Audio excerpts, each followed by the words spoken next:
एक बार फिर से आप सभी का स्वागत है आपके अपने YouTube चैनल प्राचीपीडिया पे।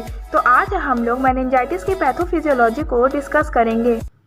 तो चलिए शुरू करते हैं। सबसे पहले ये देखते हैं कि मेनिंजाइटिस का मतलब क्या होता है। इसका मतलब होता है इन्फ्लामेशन ऑफ मेनिंजिस, यानी कि मेनिंजिस जो है उसमें इन्फ्लामेशन होना। अब ये देखते हैं कि मेनिंजिस है क्या। तो मेनिंजिस एक थिन मेम्ब्रेनस कवरिंग है। किसकी कवरिंग है? ब्रेन की और स्पाइनल कॉर्ड की, यानी कि ब्रेन पे और स्पाइनल कॉर्ड पे एक थिन मेम्ब्रेन की कवर होती है जिसे हम लोग मेनिंजिस कहते हैं। अब इसका मेन फंक्शन क्या होता है? तो इसका मेन फंक्शन होता है प्रोवाइड करना। क्या प्रोवाइड करना? प्रोटेक्शन। अब प्रोटेक्शन किसको प्रोवाइड करेगी? जिस पे ये कवरिंग का काम कर रही है, यानी कि ब्रेन पे और स्पाइनल कॉर्ड पे। अब ये तो देख लिया कि मेनिंजिस एक थिन मेम्ब्रेन कवर है। तो अब ये देखते हैं कि ये कवर कितनी लेयर में होता है। तो मेनिंजिस में 3 लेयर होती है। 3 लेयर कौन कौन सी? ड्यूरा, एरेक्नॉइड और पिया।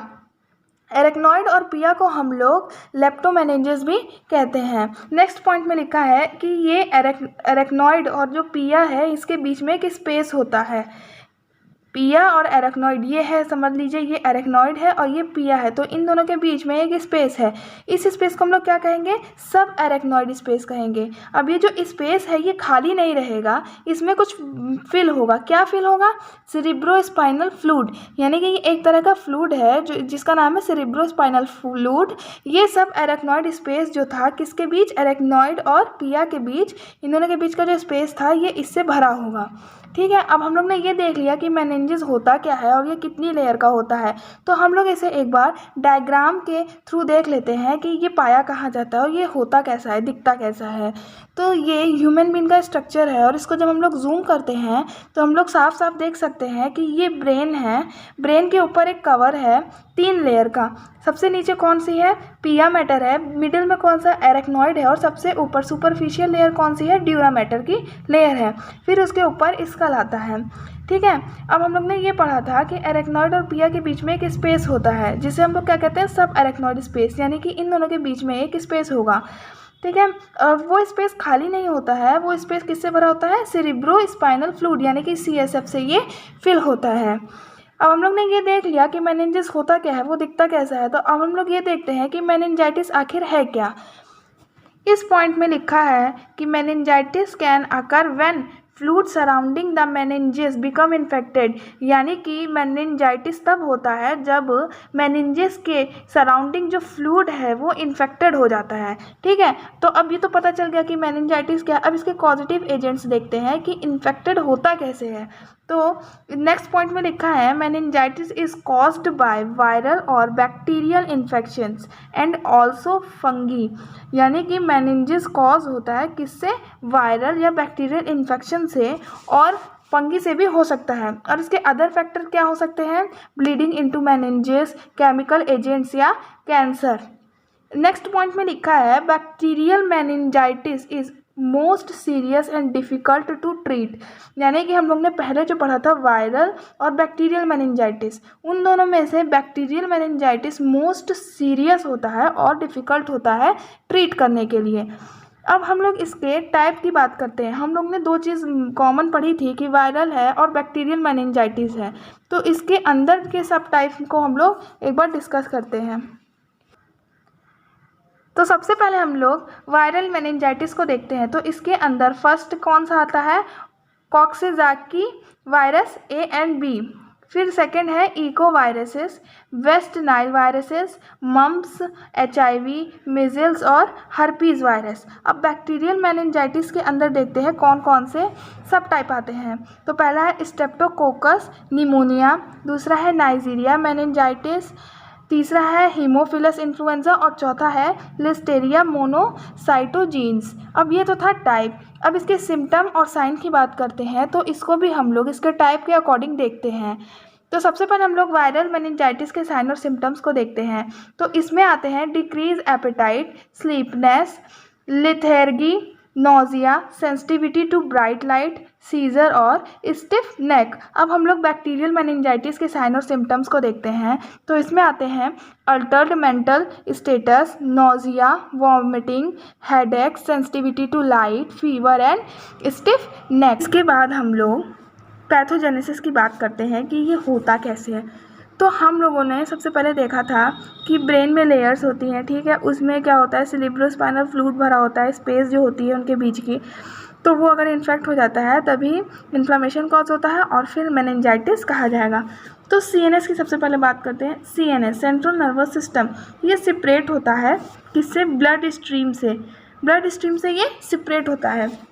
अब जब सेपरेशन की बात आ रही है तो बीच में एक बैरियर होगा, ठीक है, तो ये जो बैरियर है वो दो तरह के हैं, पहला है ब्लड ब्रेन बैरियर और दूसरा है ब्लड सेरेब्रोस्पाइनल फ्लूइड बैरियर। अब देखते हैं मेनिंजाइटिस में देखो हुआ क्या था, जो पैथोजन था, ठीक है, जब पैथोजन इवेट करता है बैरियर को, यानी कि बैरियर तोड़ करके जब वो अंदर आ जाता है मेनिंजिस के पास, मेनिंजिस क्या थी, वो प्रोटेक्शन का काम कर रही थी ब्रेन के लिए, ठीक है, तो जब वो बैरियर टूटा और वो जब अंदर आया क्या, पैथोजन मेनिंजिस में, तो उसने क्या किया, पैथोजन ने सबसे पहले इंटर किया CSF यानी कि सेरेब्रोस्पाइनल फ्लूइड में। अब जब उसने इंटर किया तो वहाँ पे इम्यून रिस्पॉन्स जब हुआ, ठीक है, जब कोई बाहर की चीज़ अंदर आती है तो उसमें इम्यून रिस्पॉन्स होता है, इम्यून रिस्पॉन्स हुआ तो उसने क्या किया, इन्फ्लामेशन कॉज किया। अब जब इन्फ्लामेशन कॉज हुआ किसमें, मेनिंजिस में, तो उसी को हम लोग मेनिंजाइटिस कहेंगे। इसी के साथ साथ क्या होता है, जब इम्यून रिस्पॉन्स हुआ, ठीक है, तो उसने क्या किया, एक और बैरियर था ब्लड ब्रेन बैरियर, ठीक है, उसको क्या किया, मोर परमिएबल कर दिया। जब ब्लड ब्रेन बैरियर को परमिएबल कर दिया ज़्यादा, तो अब उसमें क्या होगा, जो WBC थी, ब्लड के अंदर जो WBC थी उसने इन्फ्लक्स करना शुरू कर दिया और WBC के साथ साथ ही कॉन्स्टिट्यूएंट जो थे ब्लड प्लाज्मा के, उसने भी इन्फ्लक्स करना शुरू कर दिया, कहाँ पर, सेरेब्रोस्पाइनल फ्लूइड में, ठीक है। जब बाहर की चीज़ जब अंदर, यानी कि जब कोई हानिकारक चीज़ अंदर आई तब भी इन्फ्लामेशन कॉज हुआ, और जब कोई अननोन चीज़ भी अंदर आती है, किसी चीज़ के अंदर जाएगी तो वो भी कुछ ना कुछ कॉज करेगी, तो उसने क्या किया, इन्फ्लामेशन कॉज किया।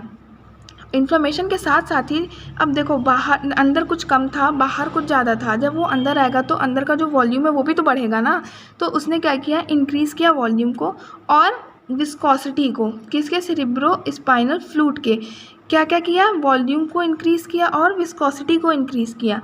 तो जब अब देखो ये चेंजेस ही तो है ना सेरेब्रोस्पाइनल फ्लूइड में, तो जब चेंजेस हुए तो उसने डेवलपमेंट किया किसका, सेरिब्रल एडिमा का, या हम कह सकते हैं एक्यूमुलेशन ऑफ फ्लूइड, कहाँ पर, ब्रेन में। तो इसके साथ साथ ही क्या हुआ, बिल्डअप हुआ, प्रेशर बिल्डअप हुआ, कहाँ पर, इनसाइड द स्कल के अंदर क्या हुआ, प्रेशर बढ़ना शुरू हो गया, तो हम लोग उसे क्या कहेंगे, उस प्रेशर को क्या कहेंगे, इंट्राक्रैनियल प्रेशर।